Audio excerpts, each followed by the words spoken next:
সংসার নাশ বলতে কি বোঝানো হলো? যে আমাদের সংসারে যারা স্ত্রী পুত্র পরিজন রয়েছে তাদের বিনাশ। সংসার নাশ মানে কি?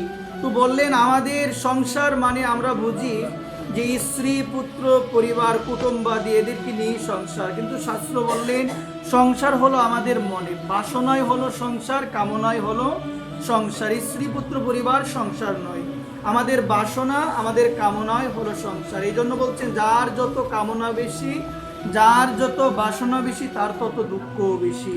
এই জন্য এই কামনা বাসনা যার যত হৃদয়ে কম, সে তত দুঃখ থেকে মুক্তি লাভ করতে পেরেছে। তো এই জায়গায় বলা হলো যে সংকীর্তন হইতে হয় পাপ ও সংসার নাশ, মানে সংসার নাশ হয়ে যায় এই হরিনাম হতে, এই সংকীর্তন হইতে সংসার নাশ মানে আমার হৃদয়ে যে বুক বাসনা রয়েছে সমস্ত বাসনা হরিনামের কৃপাতে হৃদয় থেকে দূর হয়ে যাবে, মানে নাশ হয়ে যাবে। কি হয়ে যাবে?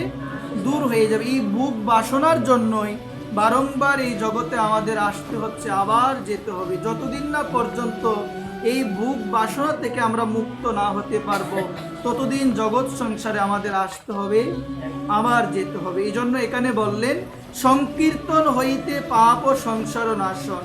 এই হরিনাম সংকীর্তন হইতে আমাদের সংসার নাশ হবে এবং চিত্ত শুদ্ধি হবে। কি হবে সবাই বলো মা?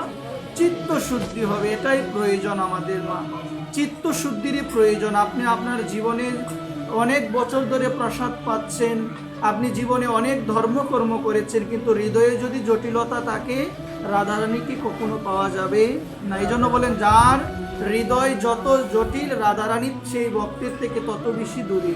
আর বলছেন যার হৃদয় যত সরল, রাধারানী তার অতি নিকটে। রাধারানী কি? তার অতি নিকটে। এই জন্য এত কিছু করার পরেও যদি মনে হয় আপনার হৃদয়ে এখনো জটিলতা রয়েছে, আপনার হৃদয় এখনো সরল হয় নাই, আপনার হৃদয়ে এখনো হিংসা রয়েছে, বুঝবেন আরো অনেক দূরে আপনি পড়ে রয়েছেন, আরো অনেক দূর বাকি।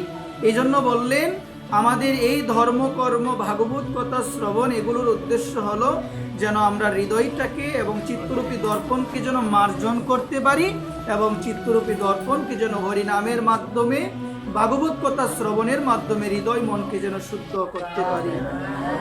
এটি একান্ত প্রয়োজন।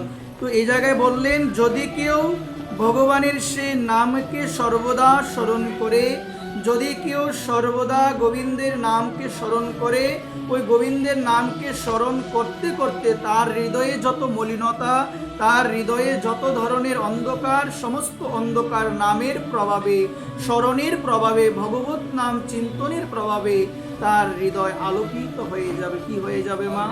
হৃদয় আলোকিত হওয়া মানে হৃদয়ে কোনো ধরনের দুঃখ আর থাকবে, হৃদয়ে শুধু সর্বদা কৃষ্ণ নামের আনন্দের জোয়ারে সেই ভক্ত ভাসবে।